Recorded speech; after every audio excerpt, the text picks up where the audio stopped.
Dari kemarin ngeliatin berbagai macam bentuk piring, sebenarnya tahu nggak sih gunanya buat apa? Karena beda bentuk, beda peruntukan. Biar makanannya yang disajikan cakep kayak foto-foto ini. Kali ini kita nggak akan nge-review toko perabotan, kita akan kasih tahu bedanya bentuk dan penggunaan piring. Yuk, iseng-iseng dengerin.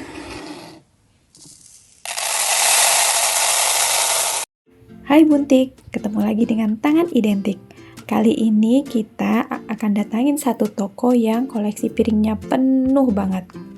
Kita mau sharing macam-macam bentuk piring dan kegunaannya untuk apa aja. Kita mulai dari piring yang bentuknya seperti ini. Pasti kalian sering lihat kan, ini namanya piring salad. Dia memang agak dalam ya, beda dengan piring biasa. Rata-rata diameternya 18-22 cm. Nah, gunanya kedalamannya itu supaya kita bisa mencampur sayur-sayur atau makanannya tanpa takut tertumpah. Kamu tinggal pilih butuh ukuran yang mana, mau yang kecil atau yang lebih besar. Warnanya sekarang juga udah cakep-cakep banget kayak gini. Nah, ini kita kasih contoh pemakaiannya. Yang pertama sudah pasti untuk salad, bisa juga buat penyajian nasi dan lauk biar cantik kayak gini. Dan bisa juga untuk makanan yang sedikit berkuah. Ada juga ukuran yang lebih dalam dan lebih lebarnya kayak gini nih. Ini berat ya, lumayan. Nah, ini untuk penyajian makanan yang lebih besar.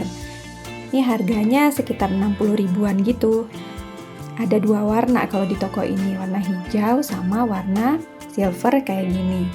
Nah, bisa dipakai buat apa? Ini, penyajian sop. Atau bisa juga penyajian makanan dalam jumlah besar kayak gini. Lanjut lagi, kita mau lihat piring yang bentuknya itu cekung cuma di bagian tengahnya kayak gini. Biasanya memang dipakai untuk appetizer, tapi bisa juga dipakai untuk penyajian pasta atau western food. Harganya memang rata-rata lebih mahal dari piring makan biasa karena memang lebih lebar dan lebih berat. Contoh pemakaiannya nih kayak gini, pasta dikasih chicken katsu atasnya atau bisa dikasih udang, lebih cantik kan jadinya, atau bisa juga jadi piring saji untuk makanan-makanan manis kayak gini. Auto jadi nambah selera makan kan? Yang selanjutnya ini yang disebut piring makan ya, piring makan biasa ukuran standar kira-kira sebesar 18 cm. Sekarang itu motifnya itu lucu-lucu banget, warnanya juga kekinian. Pasti nih kalau yang suka bermacam-macam warna di dapurnya pengen banget koleksi piring-piring ini. Memang piring ini tuh piring biasa aja buat dipakai sehari-hari, tapi kalau piringnya bagus, otomatis pas saat dipakai itu jadi menarik banget makanannya. Dari segi harga lebih murah ya dibanding piring-piring yang lainnya karena memang pasti belinya nggak cuma satu, biasanya kan 1,5 lusin atau 1 lusin. Ini pilihan motif-motifnya. Sekarang contoh pemakaiannya kayak gini. Makanan sederhana bisa jadi cakep di atas piring yang cantik. Atau kayak gini, padahal cuma ikan sama nasi doang. Tapi estetikanya jadi meningkat banget kan? Nah, kalau ini itu adalah piring-piring yang kalau bisa dibilang zaman dulu ya, motifnya yang ini kan biasa ya, ketemu di toko kelontongan, namanya piring mahkota. Ukurannya juga standar, ada cekungannya sedikit supaya kalau kita makan makanan berkuah tuh juga nggak gampang tumpah. Walaupun jadul, tapi masih banyak loh dipakai di beberapa restoran. Kayak ini contohnya nih. Penyajian sarapan ala Minang. Tuh, jadi cantik kan pakai piring ini. Terus bisa juga nih di rumah kita bikin nasi campur Bali dipakein piring yang klasik kayak gini. Atau sekedar untuk lauk yang seperti ini juga bikin cantik. Sekarang kita beralih dulu ke koleksi mangkok-mangkok. Pasti di rumah nih kita punya berbagai macam ukuran mangkok. Yang ini ada mangkok-mangkok kecil, biasa juga dipakai untuk penyajian sambal atau bisa juga jadi tempat dessert atau yang lebih tinggi sedikit gini bisa buat makan miso ala-ala Jepang gitu kan.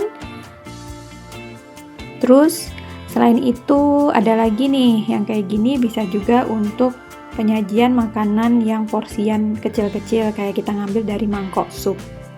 Nah, yang ini juga atau soto gitu.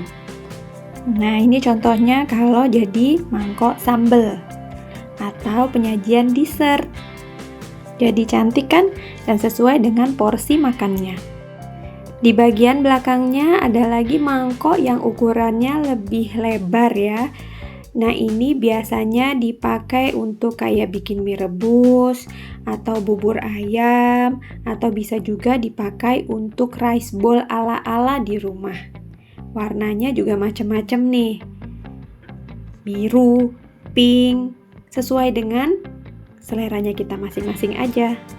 Ini contohnya kalau dipakai untuk rice bowl. Nah, ini juga jadi cantik kan? Bisa juga dipakai buat udon. Nemu nih yang mangkok khusus ramen, atasnya lebar banget, bawahnya lebih lancip. Ini sering banget pasti kita ketemuin di restoran-restoran Jepang. Mau punya koleksi mangkok ini di rumah? Oke juga loh. Bisa bikin ramennya sendiri atau take away aja dari restoran, lalu diplating di rumah. Nah, jadinya kayak gini nih kira-kira. Cakep ya? Berikutnya ini juga piring makan sebenarnya, tapi kalau dalam dunia perpiringan bisa disebut dinner plate. Dia ukurannya itu memang lebih besar dari piring makan standar kita ya, bisa di atas 25 cm. Yang ini bahkan bisa sampai 25 atau 30 cm. Memang dia diperuntukkan untuk menampung makanan lebih banyak. Kita sering lihat pasti ini dipakai juga di restoran-restoran.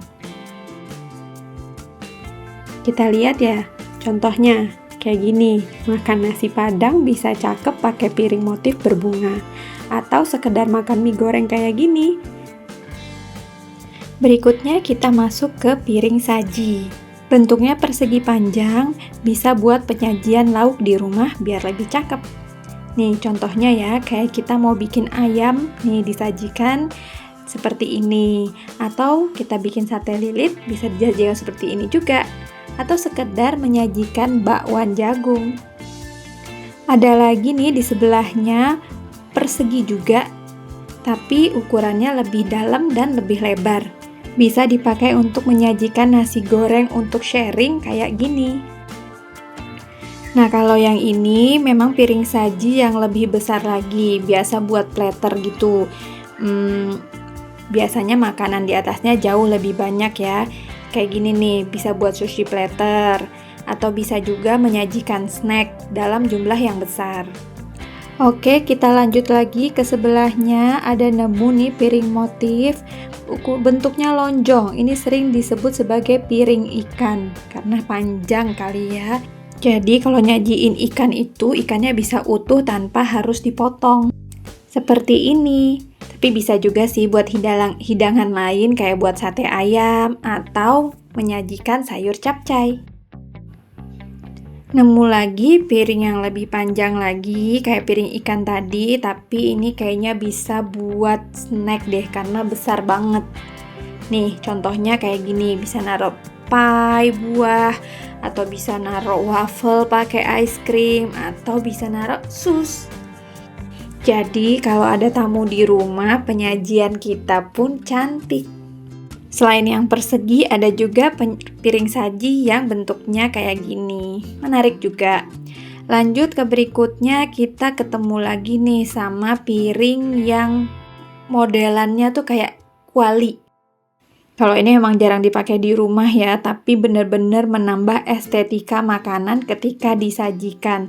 Kayak saya pernah lihat deh ini dipakai waktu makan nasi tempong.